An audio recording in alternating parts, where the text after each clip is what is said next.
Morning, everyone.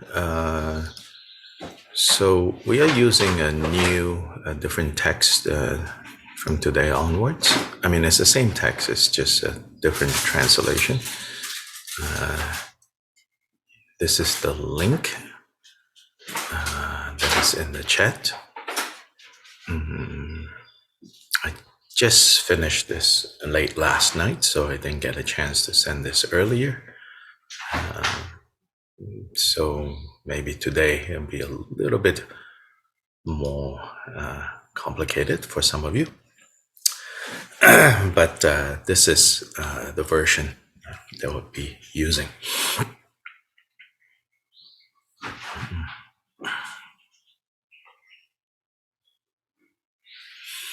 Yeah, so please download that. And then, so also these texts, just in case you have any interest in printing them out, they are designed to be printed out on a regular sheet of paper, computer, both sides, and then folded in half. So to make a booklet. So that's, the how they are set up. Might require some experiment on your end to see how it all works out, depending on your printer, or take it to somewhere where there are professionals and they might be able to help you figure it out. So anyway, let us start with the recitations for bodhicitta.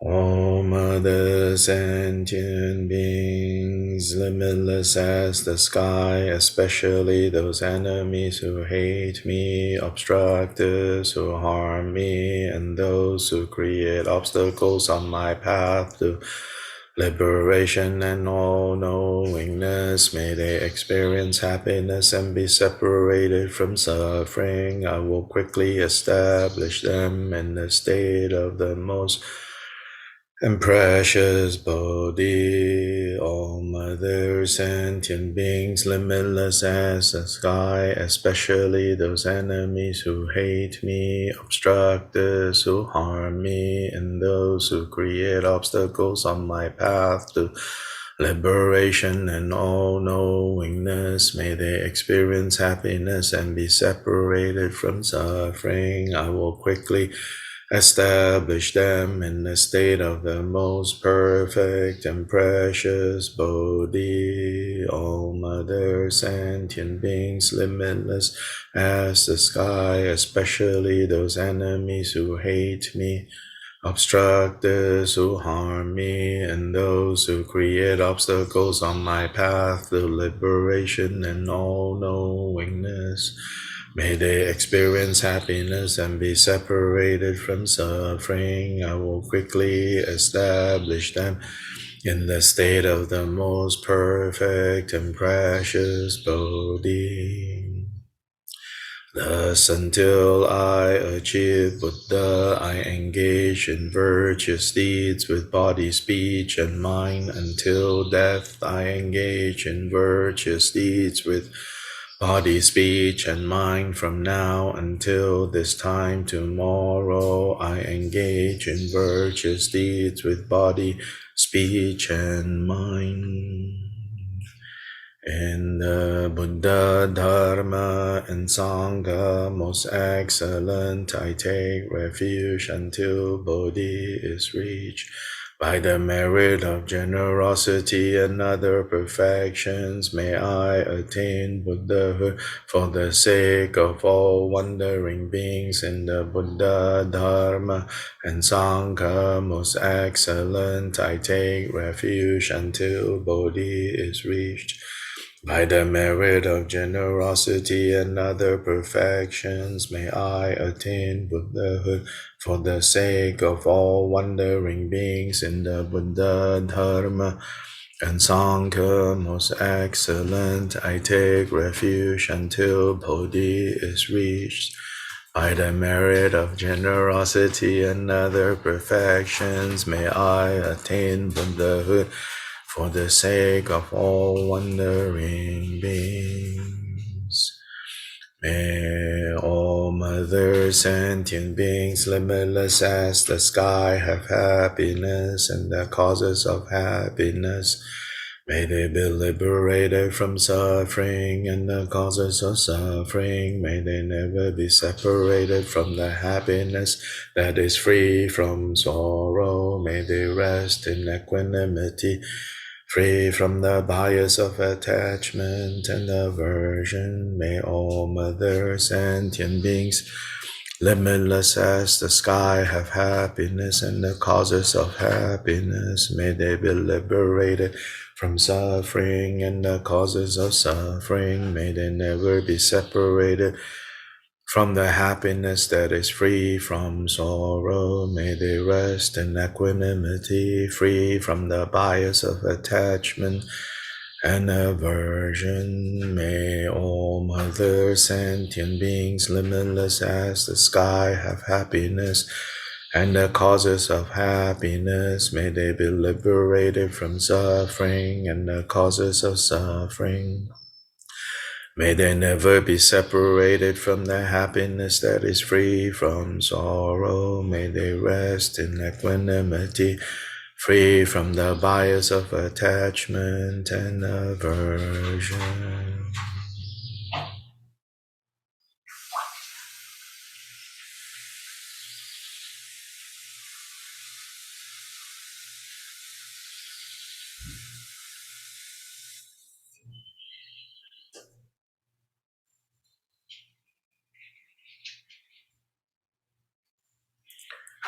So in this last recitation, which is the recitation for cultivating the four immeasurables, the four immeasurable minds being the immeasurable loving kindness or friendliness,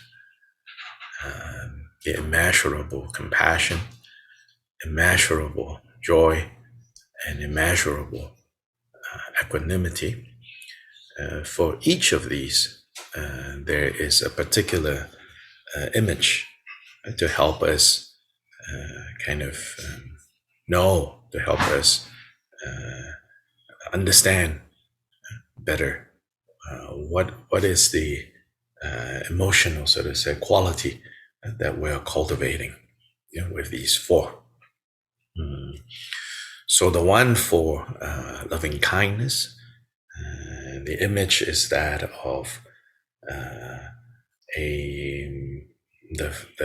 the feeling that a child has towards her mother, and that the mother has towards the child, especially when the child is observed playing happily.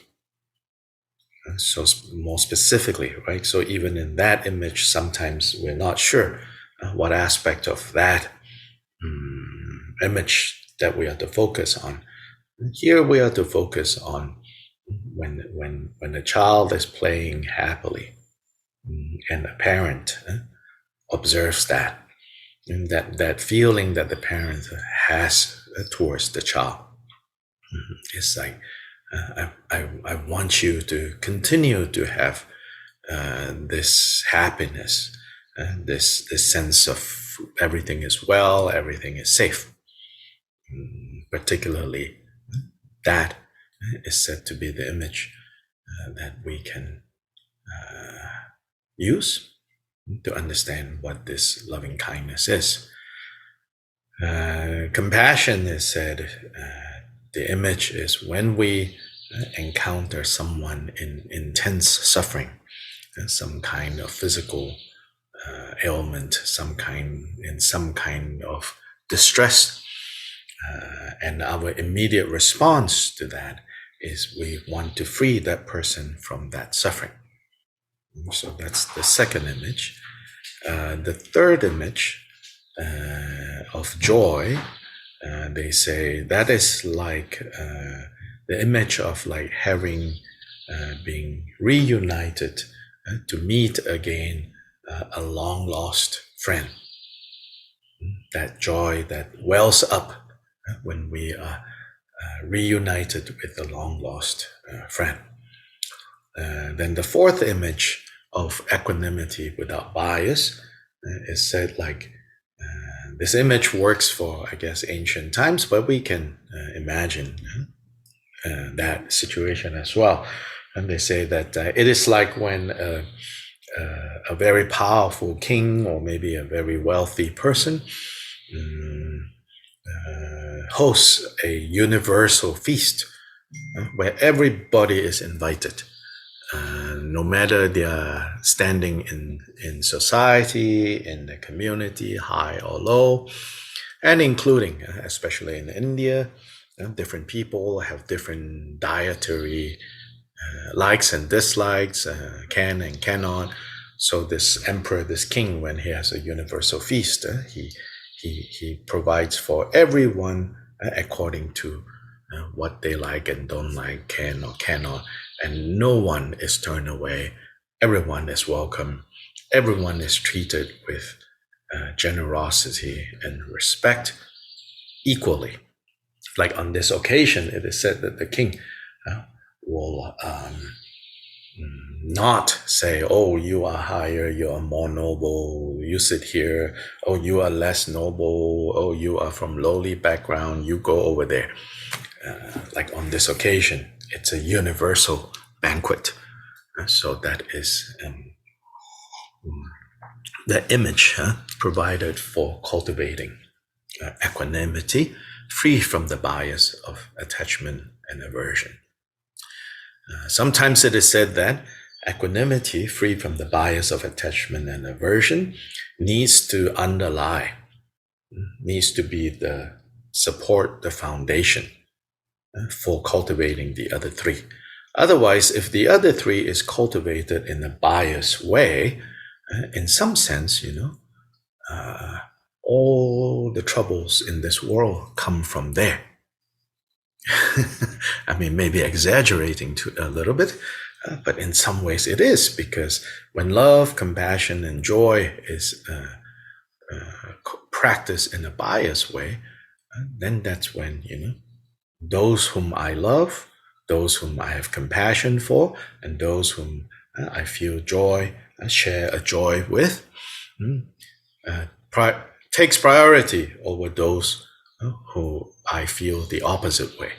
And then in order to protect those that I like, I then will do, things that necessary. We will say that. And that is how, conflict and harm arises from the most innocent place in that sense. And that innocent place can be bias, love, and compassion, bias, joy. And so equanimity, free from the bias of attachment and aversion, is also a way to steady our minds, to steady our hearts. So much of Dharma practice is talking about steadying the heart.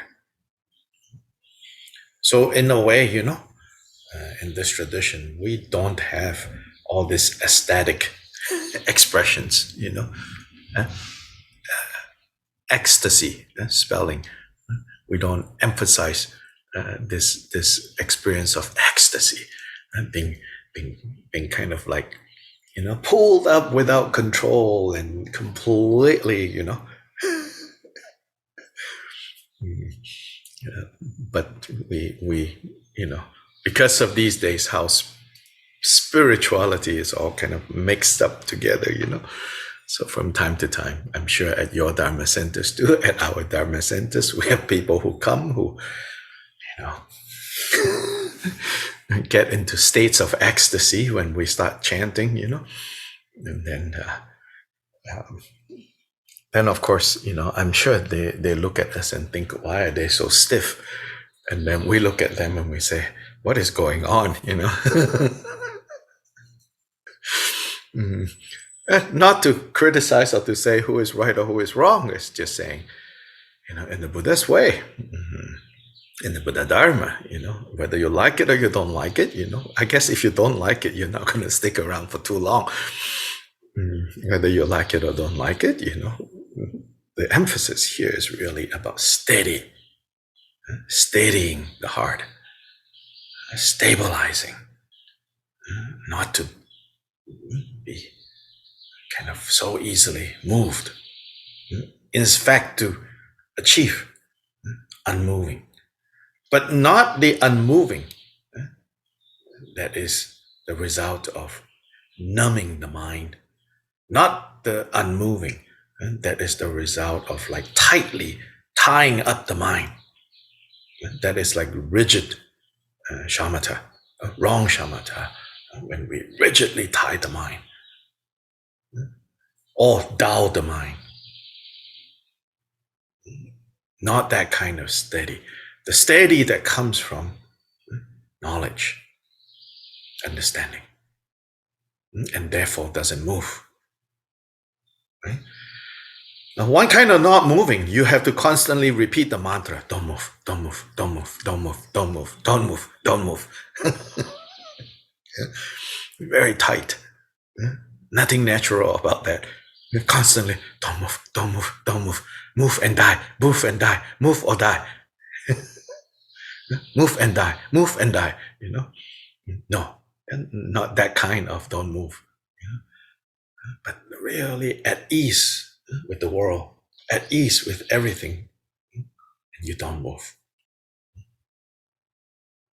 You see everything, you understand, you recognize, you fully are aware of things going on, but you don't move. And not so much you physically don't move, but there is correspondence also, but not so much physically you don't move, but the heart doesn't move.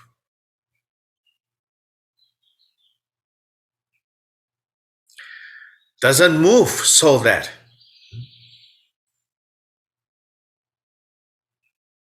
skillful, effective love, compassion, and joy can respond to whatever situation that arises in a helpful, skillful way. And not doesn't move so that we become like a stone. No matter what's going on, we're not interested. So that is the danger of unmoving in the context of bodhisattva training. If you become unmoving in the wrong way, then you risk the downfall, the bodhisattva training downfall, a major downfall, which is abandoning sentient beings. Abandoning sentient beings. For yourself, for ourselves, we cultivate deeply and truly the understanding that happiness and suffering is an inside job.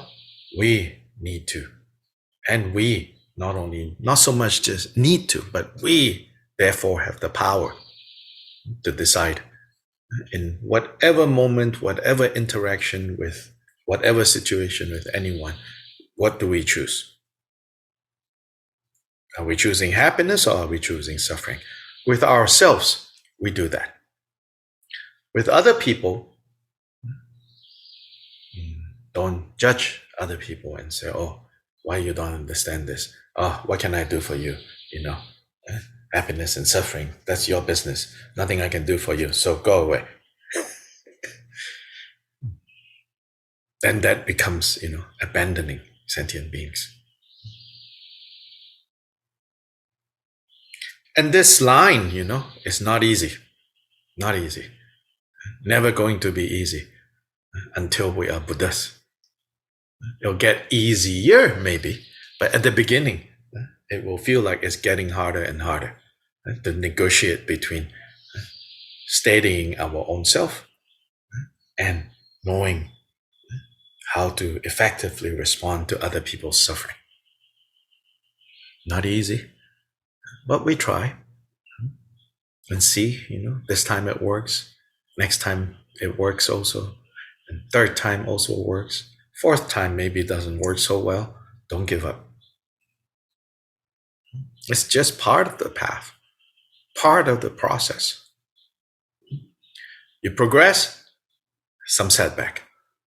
You progress, and you progress, and you progress, and maybe some setback. But these are not setbacks, really. These are opportunities for growing. We cannot have this kind of view of the process as, just progressing, progressing, progressing, and no obstacles. No obstacles probably means, maybe we're not going in the right direction. And yes, talk is cheap. I know. Talk is cheap. So we have to apply it when things get difficult. When things get difficult, we have to apply ourselves. We may need to tell some people around us, oh, things are difficult, so, but even in telling people things are difficult, if you are working with this, you are simply saying, give me some space, but you're not saying, if you don't give me space, you're causing me suffering.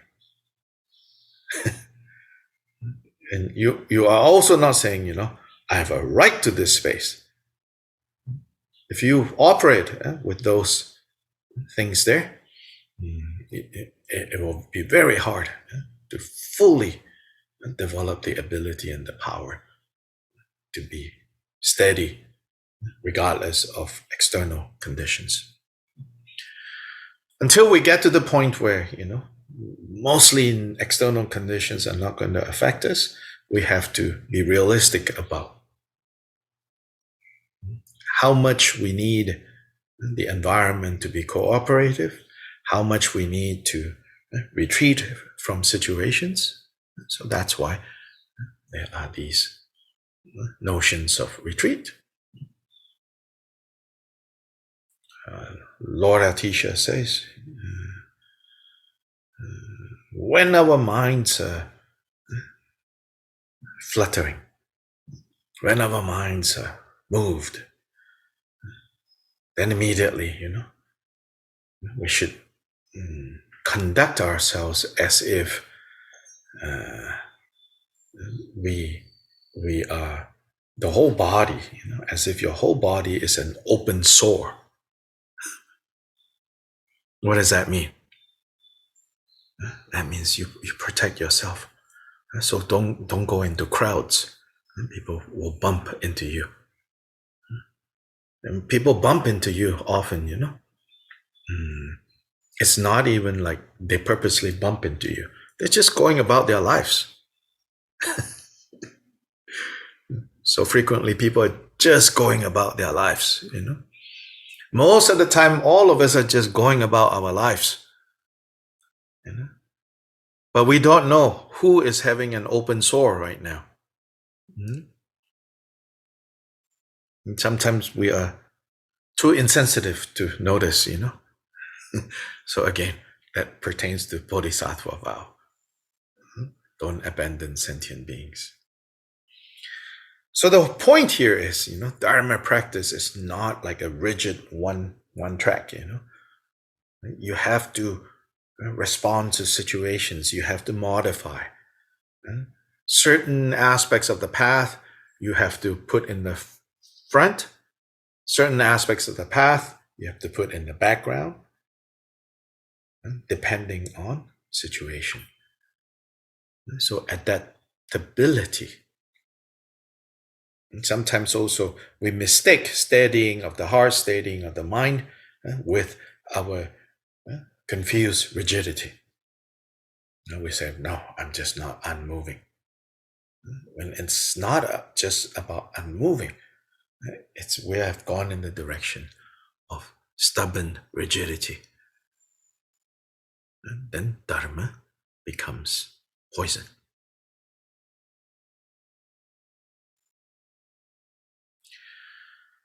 Okay, so now Buddha Shakyamuni Sadhana, using this new translation. There's probably a few things to fix still, but sorry.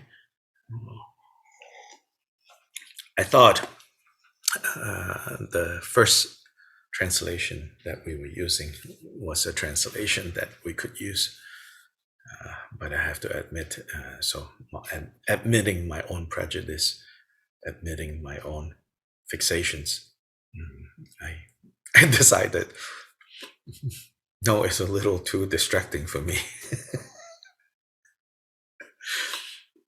So now let's look at this. And I'm sorry if this new one causes distraction for you. Uh,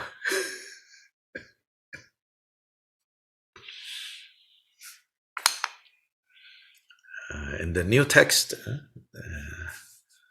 and again, if you go down to the chat, you can find the direct link. I don't know. Let's see. Let me try one more time to share it, because I don't know about these chats, if people who just came in see them or not, the old things. So here is the latest. So we start on page 2. In the language of India, Arya Buddha Anusmriti, in English, recollecting the noble Buddha. Homage to all Buddhas and Bodhisattvas, thus the Buddha, the transcendent, accomplished conqueror, Tathagata, who has attained suchness, Arhat, who has conquered all foes, is a perfectly and completely awakened Buddha. He is endowed with insight and worthy of reverence. Sugata, who has reached the state of bliss, knower of the worlds, guide and tamer of beings, unsurpassable one, teacher of gods and humans, Buddha Bhagavan. The Tathagata is in harmony with all merit. He does not waste the roots of virtue. He is fully adorned with patience. He is the foundation of the treasures of merit. He is ornamented with the excellent minor marks and is the full blossoming of the major marks. His activity is timely and fitting. Seeing him, there is nothing displeasing. He brings true joy to those who have faith. His insight overwhelms all in its splendor. His powers are invincible. He is the teacher of all sentient beings, father of all bodhisattvas, sovereign of all the noble ones. He is the guide who leads wandering beings to the city of Nirvana. He has measureless wisdom and inconceivable fearlessness. His speech is utterly pure. Its tones are melodious. One can never have enough of looking at him. His form is without comparison, unsullied by the realm of desire, quite unsullied by the realm of form, not caught up in the formless realm. He is completely liberated from suffering, totally liberated from the aggregates, not possessed with the constituents of ordinary experience. He is in control of the sense fields, has cut right through the knots, completely liberated from torment, is free from craving. He has crossed over the river, perfected in all the wisdoms. He abides in the wisdom of all the Buddhas of past, present, and future. He does not dwell in nirvana, but abides in perfect finality. He remains on the level where he sees all sentient beings. All these are the authentic and supreme qualities of the embodiment of the Buddha. In the language of India, Dharma Anusmriti, in English, recollecting the Dharma, homage to all Buddhas and Bodhisattvas. The sublime Dharma is good at the beginning, good in the middle, and good at the end. It is excellent in meaning, excellent in words and syllables. It is distinctive, totally complete, utterly pure, completely purifies. Buddha taught the Dharma perfectly. It brings unerring vision, is without affliction. It is constant and always timely. It is trustworthy when applied. Seeing it fulfills one's purpose. The wise can validate it through their own awareness. The Dharma taught by the Buddha relies entirely on training the mind. It is truly delivering. It causes one to arrive at perfect awakening. It is without contradiction, all embracing, constant. It puts an end to the wandering. In the language of India, Sangha Anupsmriti, in English, recollecting the Sangha, homage to all Buddhas and Bodhisattvas. As for the noble Sangha, they proceed thoroughly, proceed with awareness, proceed straightforwardly, proceed harmoniously. They are worthy of veneration with palms joined together. Worthy of receiving prostrations, they are a glorious field of merit. Offering to them brings great purification. They are an object of generosity. They are in every way the greatest object of generosity. The qualities of the Buddha are inconceivable. The sublime Dharma is also inconceivable. The noble Sangha is inconceivable. And if one has faith in these inconceivables, the karmic ripening will also be inconceivable. May we be born in the realm of complete purity.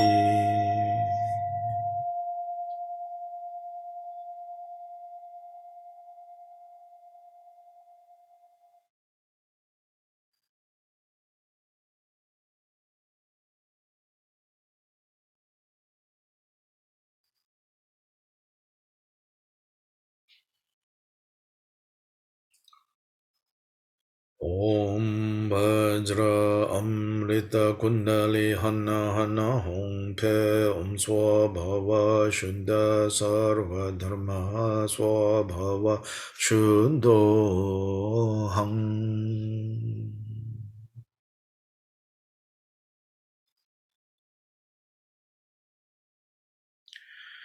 From within emptiness, in the center of a protection circle, upon a throne supported my mighty ones and lions upon a lotus, moon and sun. The seed is a mum syllable, golden in color, transforming into the teacher, king of the Shakyas. Shining like refined gold, adorned with the 32 major marks and the 80 minor signs. His right hand rests on the earth, his left in the gesture of equanimity. His two legs are crossed in Vajra posture, and he wears three Dharma robes, the color of clouds at sunrise. His radiance is like that of 100,000 suns, and within the pores of his skin are the 1,002 Buddhas of this fortunate eon, appearing yet devoid of intrinsic existence.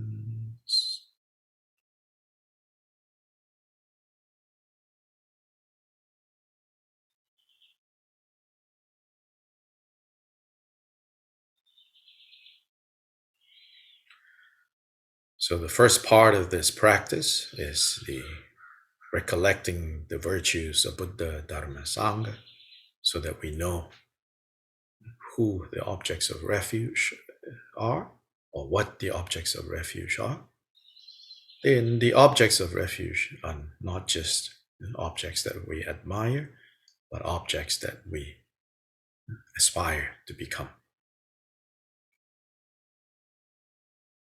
And with an understanding that those are the qualities of the Buddha, the Dharma, and the Sangha, then we cultivate the sadhana of the Guru as Buddha Shakyamuni. And the next part is to come into the presence of Buddha Shakyamuni.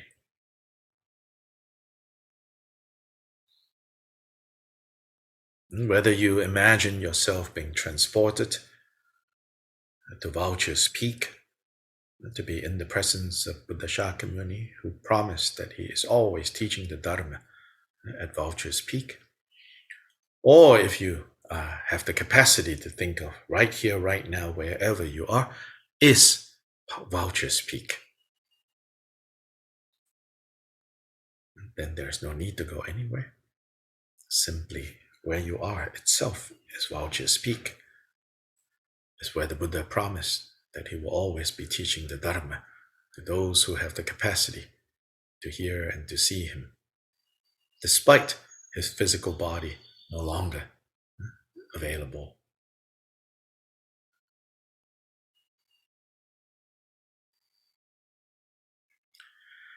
After coming into the presence of the Buddha, now we offer the 7 branch offering.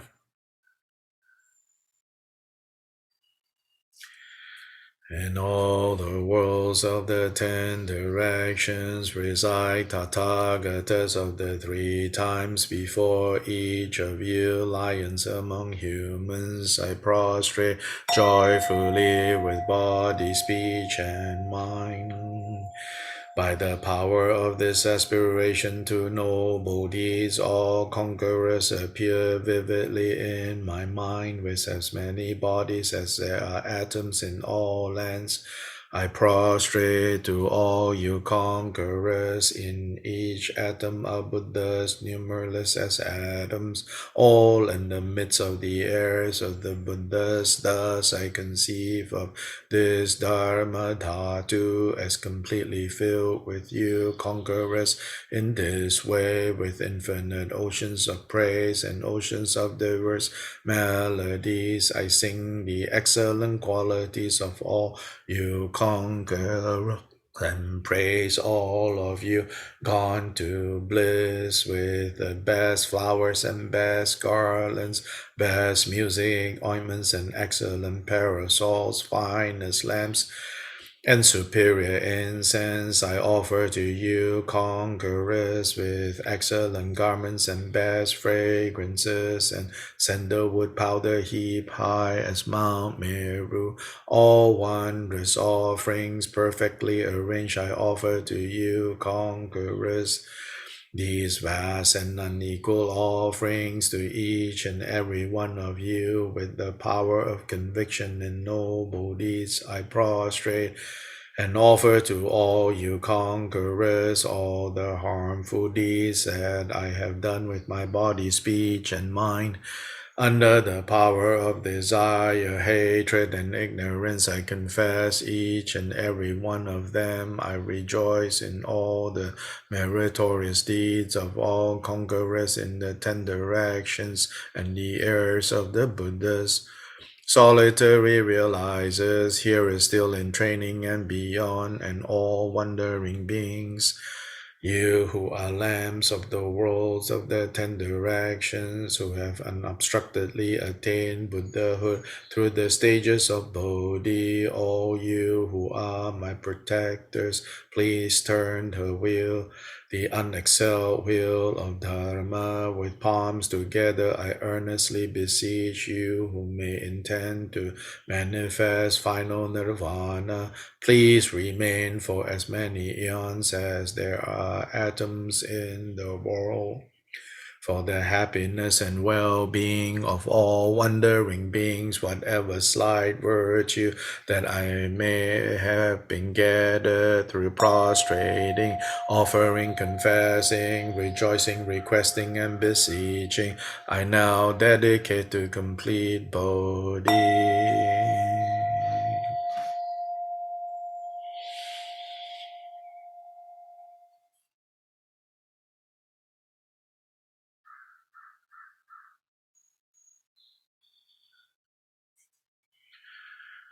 The fourth part of this practice is the recitation of the heart mantra of the Muni. Muni means the silent one. So Shakya Muni, the silent one of the Shakyas. The Shakyas were the people, the clan, the group of people that Buddha Shakyamuni was born in, born among the Shakyas. So the Muni of the Shakyas, the silent, literally, the silent one. Even today in India, there are ascetics, religious people, not Buddhists, but they sometimes refer to themselves as munis. And there often it means that they have taken a vow of silence. They don't speak. So they communicate by using, simple gestures. No, they did not learn sign language and start talking, no, they have taken a vow of silence, so to say. They just communicate with simple gestures. But Shakyamuni is not that kind of Muni. Shakyamuni is the silent one in that all kleshas, all confusions have been silenced. No more noise from the kleshas. Wonderful image, so that all the noisiness is gone.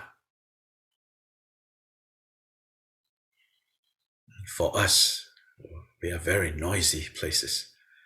Even those of us who have the appearance of being calm, actually a lot of noise. Blah, blah, blah, blah, blah, blah, blah, blah, blah.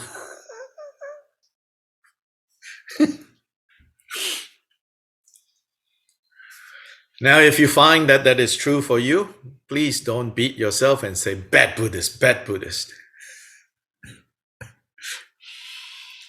Dharma practice is not to gain any badge, to gain anything. Dharma practice is to relinquish suffering and the causes of suffering. You cannot beat yourself into relinquishing suffering. Buddha never taught that method.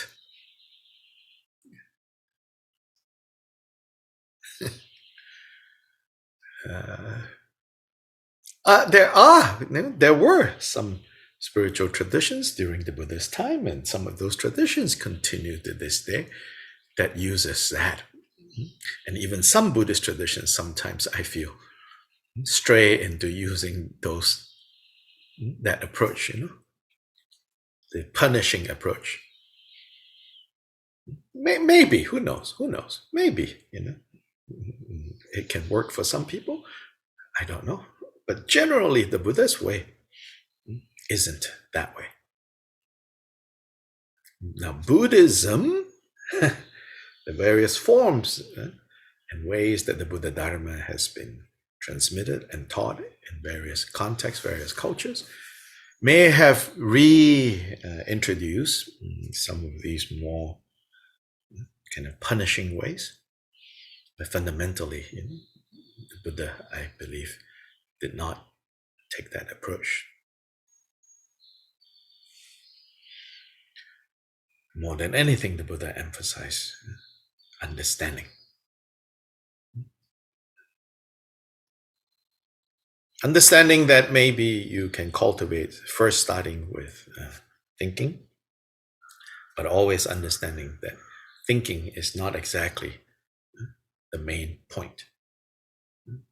Is that understanding has to arise from the heart and in the heart. Understanding has to illuminate emotions. Thoughts lead to emotions.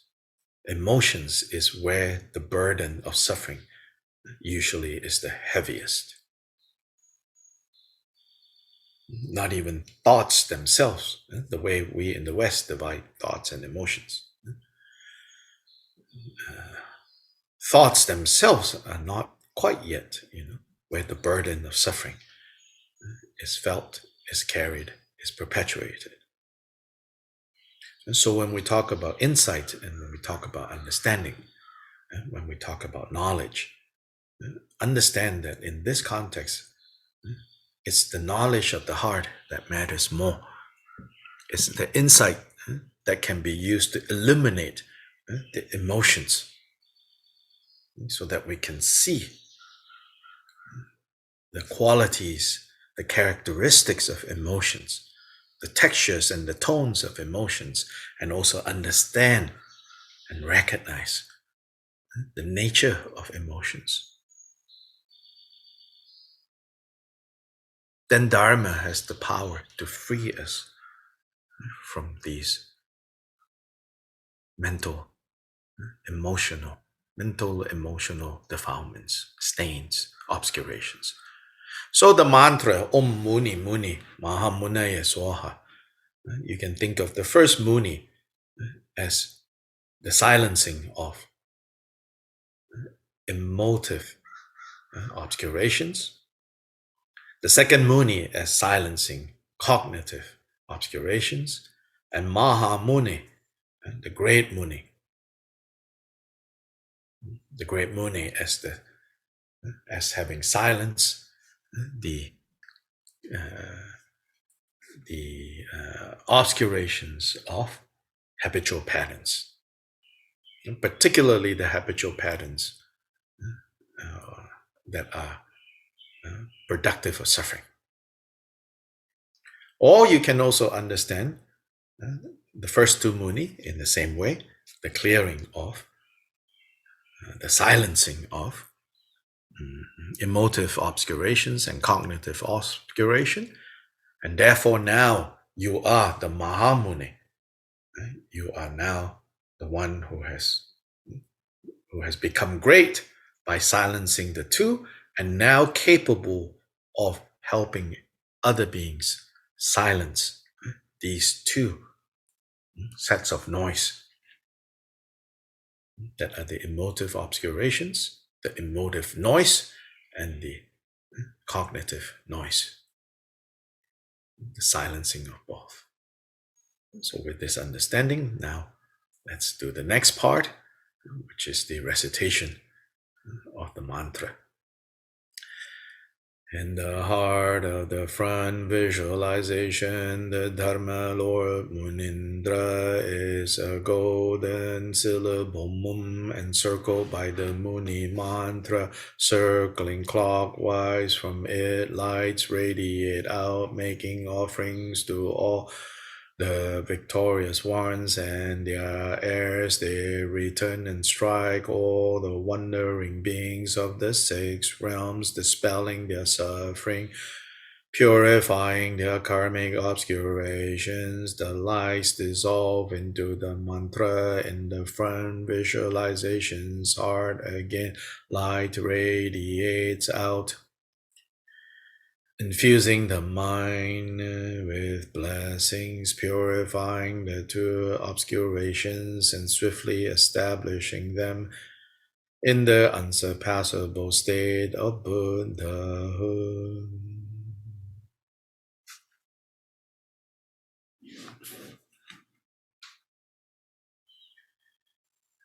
Some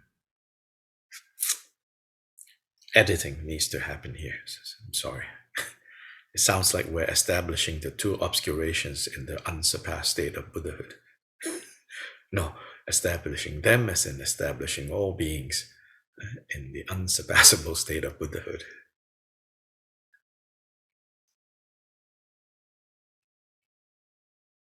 So don't print this version yet.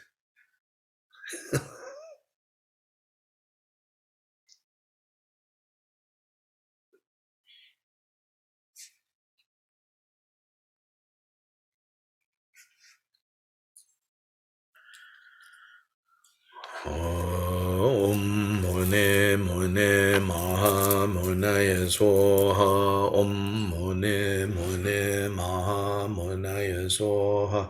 Om Mone Mone Maha Monaya Soha. Om Mone Mone Maha Monaya Soha. Om Mone Mone Maha Monaya Soha. Om Mone Mone Maha Monaya Swaha. Om Mone Mone Maha Monaya Swaha. Om Mone Mone Maha Monaya Swaha. Om Mone Mone Maha Monaya Swaha. Om Mone Mone Maha Monaya Swaha. Om Mone Mone Maha Monaya Swaha. Om Mone Mone Maha Munaya Swaha. Om Mone Mone Maha Munaya Swaha.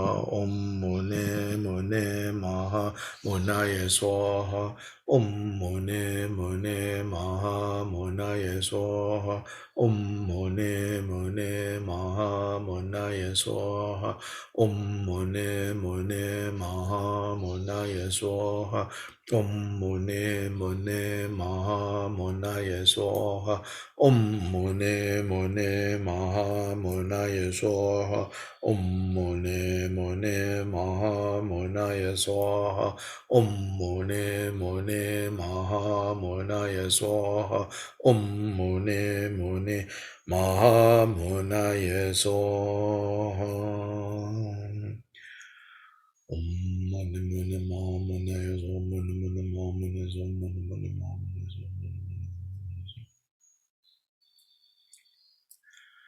Om Mane Mane Ma Mane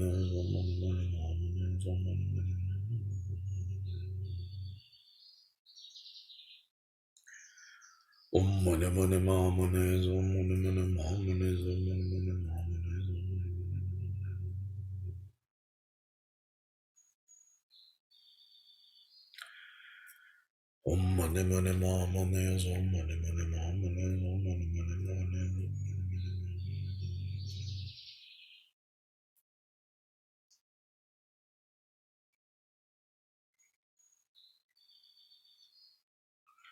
Om Mane Mane Ma Mane Om Mane Mane Ma Mane Om Mane Mane Ma Mane Om Mane Mane Ma Mane Om Mane Mane Ma Mane Om Mane Mane Ma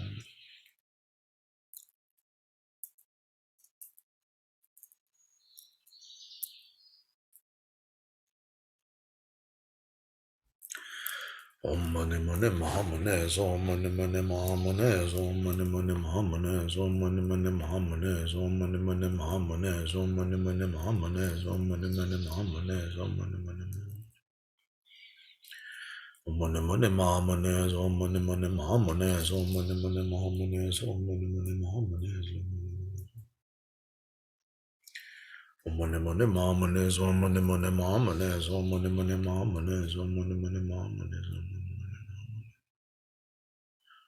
Mahamane Om Mane Mane Mahamane Om Mane Mane Mahamane Om Mane Mane Mahamane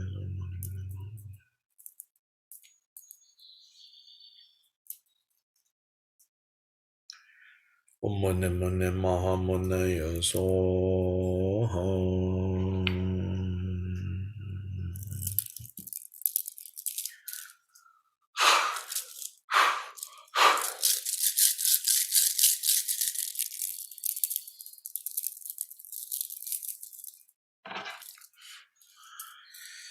So often, I visit centers, and I guess this is, just people see, this is what they do. Then people will ask, "Oh, can you bless the mala for me? Can you bless the mala for me?" I don't think they seriously think I can do it. It's just they see, oh, lamas come. People ask people to bless mala. if they really think it through, they will know. Oh no, I don't think he can bless my mala. But anyway, the best way to bless your mala and to keep it, special, is when you do mantra recitation. After that, before you commit negative speech, the breath and the subtle, not so much even just the gross breath, but the subtle life force. You can use that to blow, bless your mala. Let it kind of go into the mala, and so you kind of rub it in, so to say. Then, of course, if the speech have engaged in negative speech, don't ever blow on your mala, okay?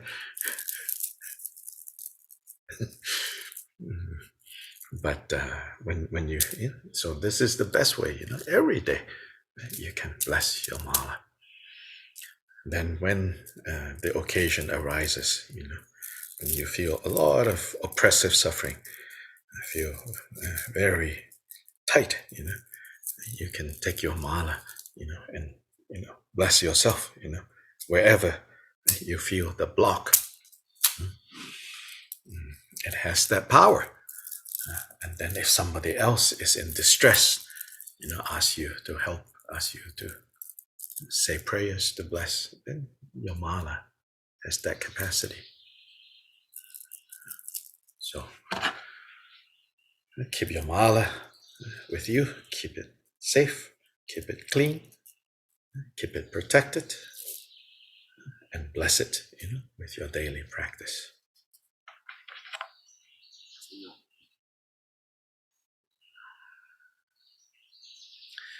And then next, the praise. Praising Buddha Shakyamuni and his life examples.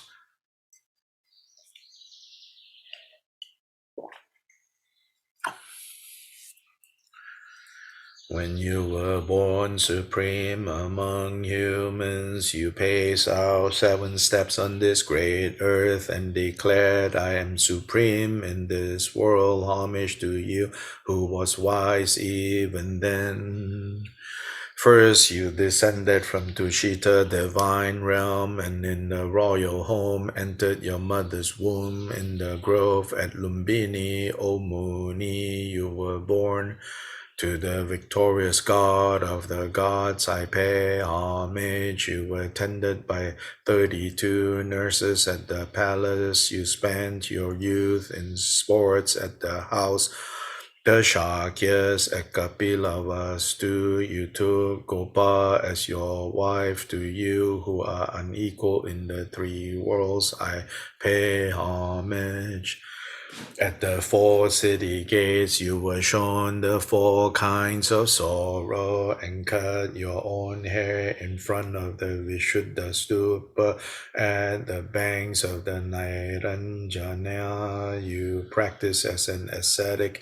To you who are free from the faults of the 2 obscurations, I pay homage. At Rajagriha, you tame a rogue elephant. In Vaishali, the monkeys offered you honey. In Magadha, O Muni, you realize Buddhahood. To you, in whom all-knowing wisdom blossom, I pay homage. At Varanasi, you turned the Dharma wheel. At the Jeta Grove, you showed great miracles. At Kushinagara, your wisdom mind passed into parinirvana. To you, whose mind is like the sky, I pay homage.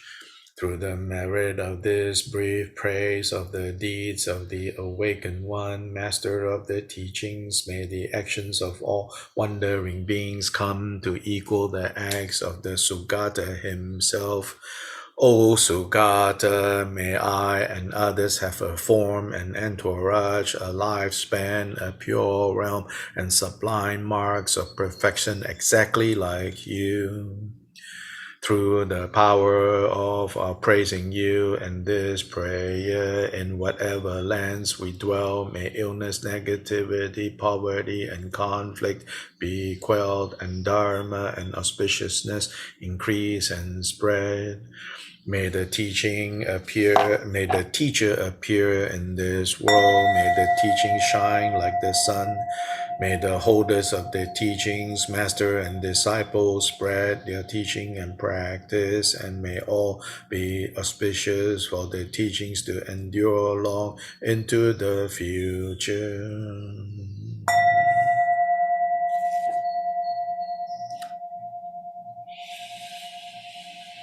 So if we go back and look, on page 24, the first verse says, when you were born, you paced out 7 steps on this great earth and declared, I am supreme in this world. So this is sometimes this statue of baby Siddhartha with one finger pointing to the sky and one pointing to the earth. In fact, the fuller statement he made is like, above in the skies, up in the heavens, and down on earth, alone I am supreme. I alone am supreme. So very bold statement. Of course, superficially it sounds like, great ego. But no, this is his declaration that he is Buddha. He's awake. So when he say I alone, he doesn't mean Siddhartha or even Shakyamuni. He is talking about the awakened state alone is supreme. Then it says he descended from the Tushita divine realm and entered the mother's womb. Then at Lumbini, he was born. So he is the god of the gods. So at his birth, all the gods, all the great gods of the world gathered to welcome him born into the human realm to now finally achieve Buddhahood. This, I think Zhongsa Khyentse Rinpoche has a very nice, just simple line. And we could summarize actually this whole praise in this one simple line, actually. And it goes something like this, He says, because you were born, I am most fortunate. Very simple line. But the day that you are able to say that to the Buddha, to Shakyamuni, and mean it, then you have truly and truly entered the path. Now your life truly and truly has been reoriented towards a commitment to achieving what Buddha Shakyamuni achieved.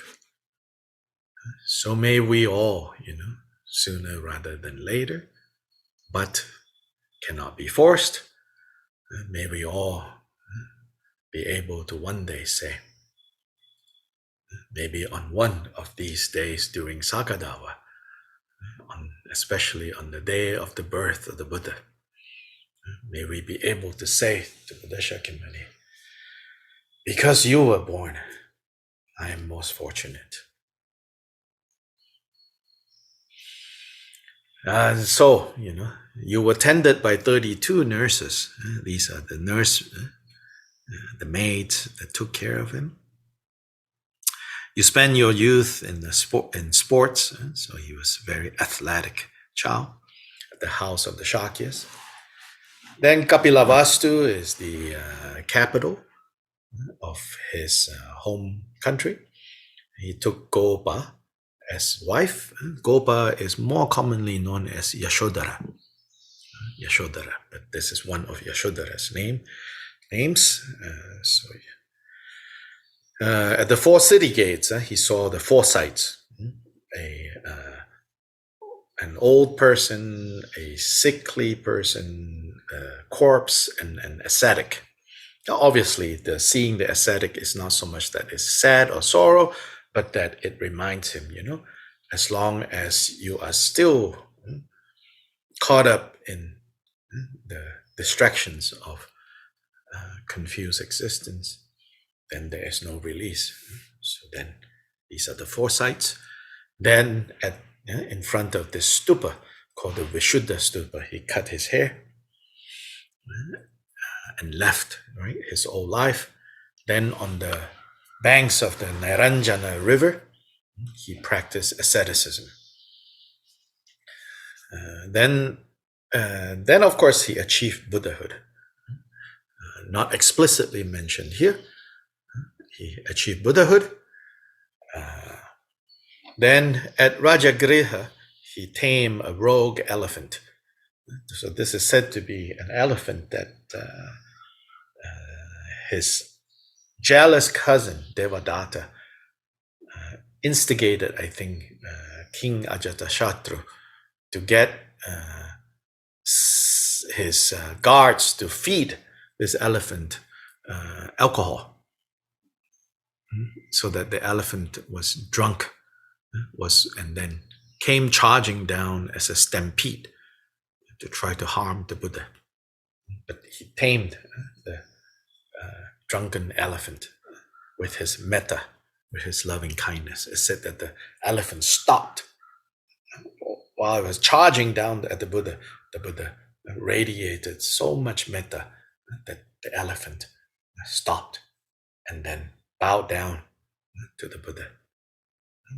What a sight, to see this. It's not as fantasy or, magic as you may think. Then in Vaishali, the monkeys offered you honey. This is very cute, and there are paintings like that. If you Google, you'll see monkey offering honey to Buddha Shakyamuni. If I remember correctly, the story refers to a time where Buddha's monks were bickering and fighting among themselves, so much until he decided, I'm leaving you guys, and he went into the forest alone. So think, okay, even Buddha Shakyamuni has to deal with these kinds of things. So you and I, of course, we have to deal with these things. So Buddha went into the forest away from his disciples who were fighting and bickering. And then these monkeys came and offered him honey. In Magadha, O Muni, you realize Buddhahood.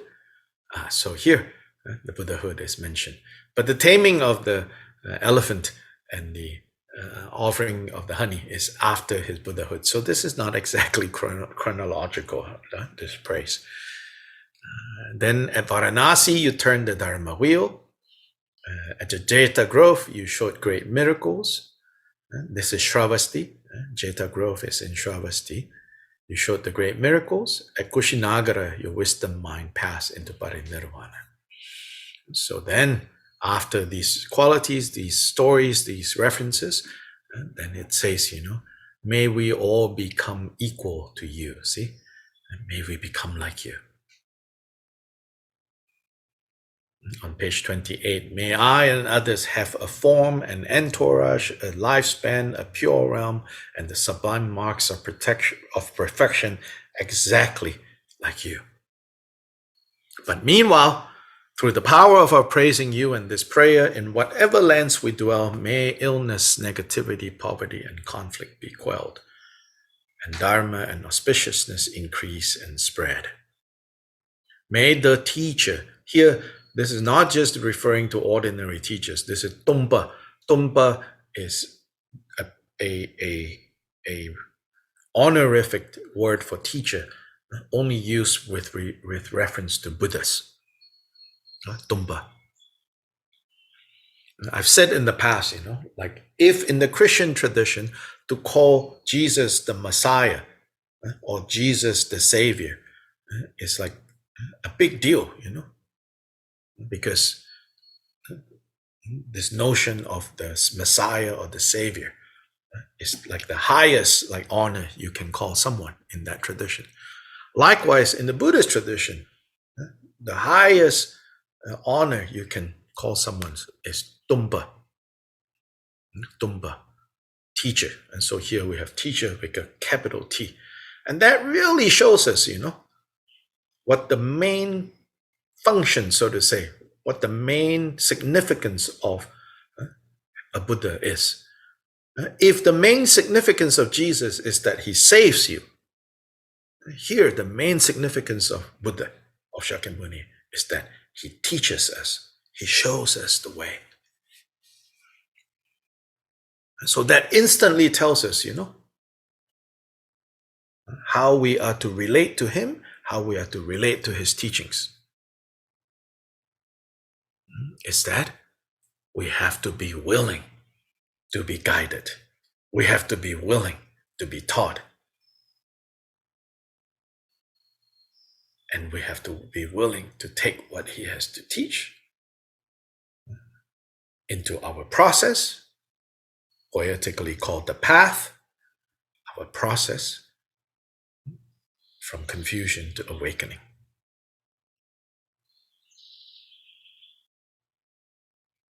Next, the solution. On page 30,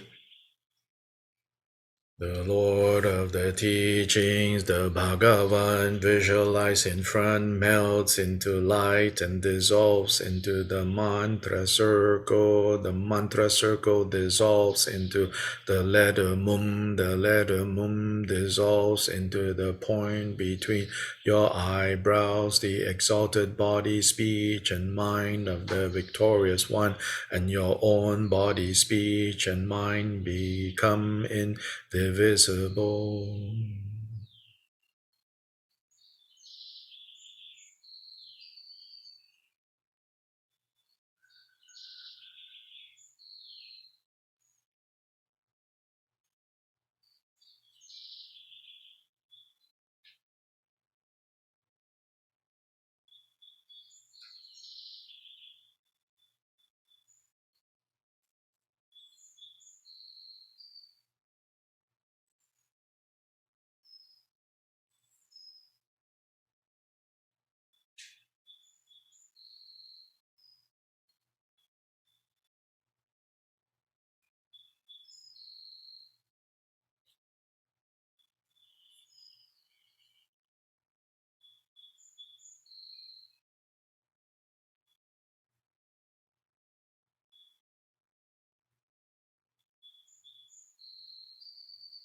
Now we make the aspiration prayers at the end.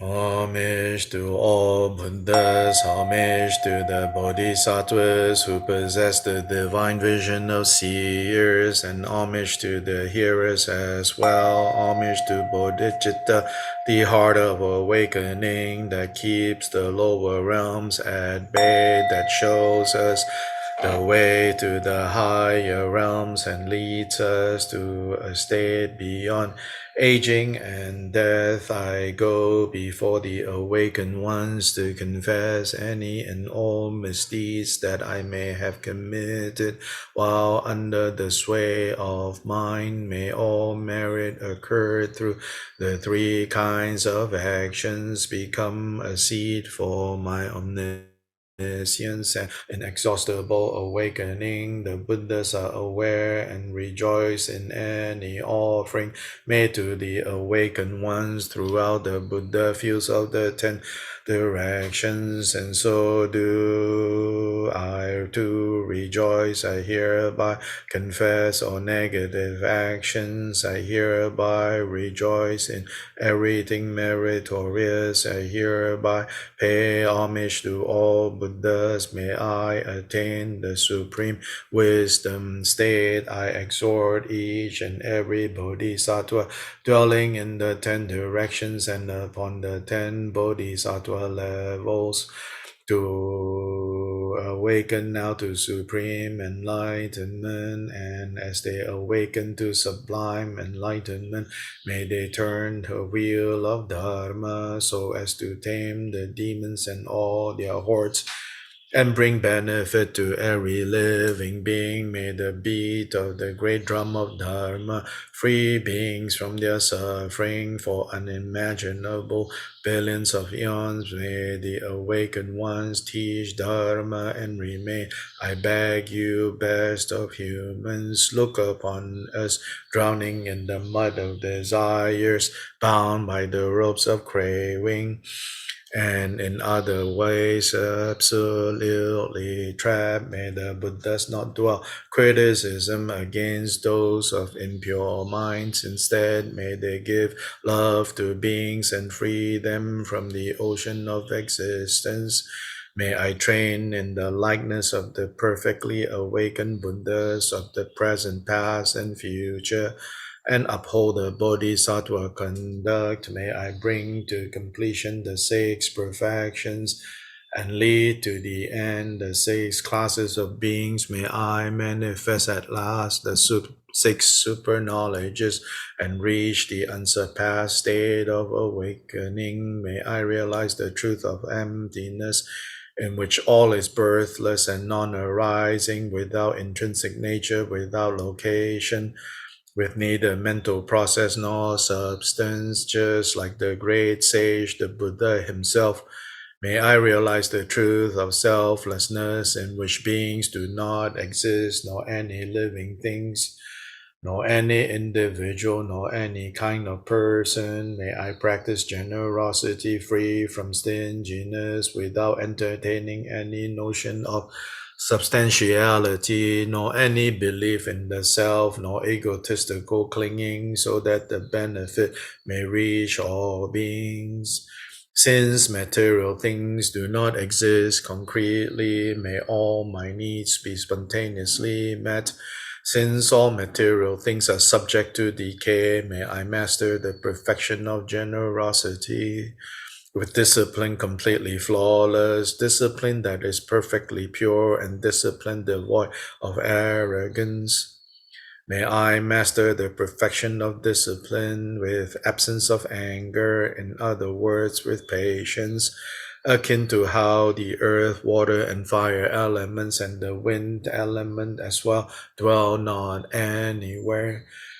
May I complete the perfection of patience with persistent application of diligence. May I be ever joyful and free from laziness, and with strength in both body and mind may I complete the perfection of diligence. With illusion-like meditative concentration and bravery-inspiring meditative concentration, and Vajra-like meditative concentration, may I master the perfection of meditation. Acting with the three gates of liberation, with the equality of the three times and the threefold knowledge, may I master the perfection of wisdom. May I be praised by all Buddhas as I beam with light and splendor. And with the diligence of a bodhisattva, may all my aims be accomplished as I engage in this very conduct. May I, the one known as Maitreya, bring to completion the 6 perfections and reach the 10 bodhisattva level. Chanchu Semcho Rinpoche Ma Ge Ba Nam Ge Gu Che Ge Ba Nyam Pa Me Pa Yam Go Ne Gong Du Be Wen Shu.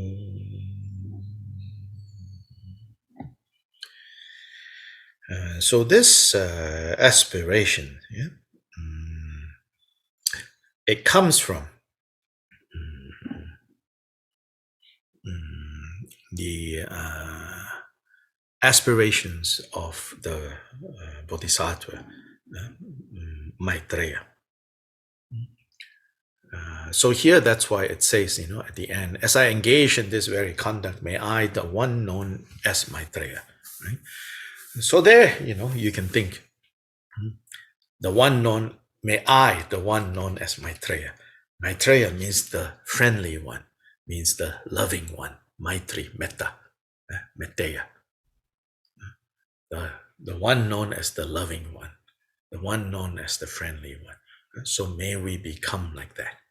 And may I, the one known as the loving one.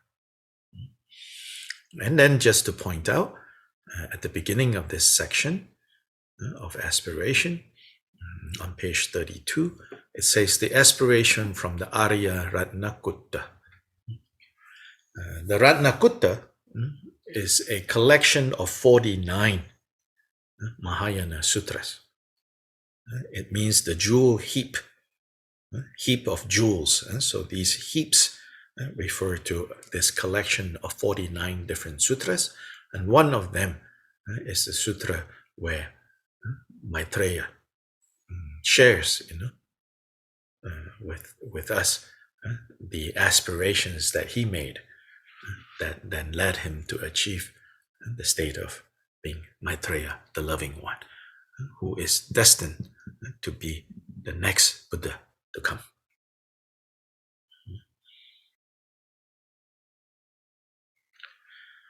Okay, so today we have finished our Saka Dawa practice.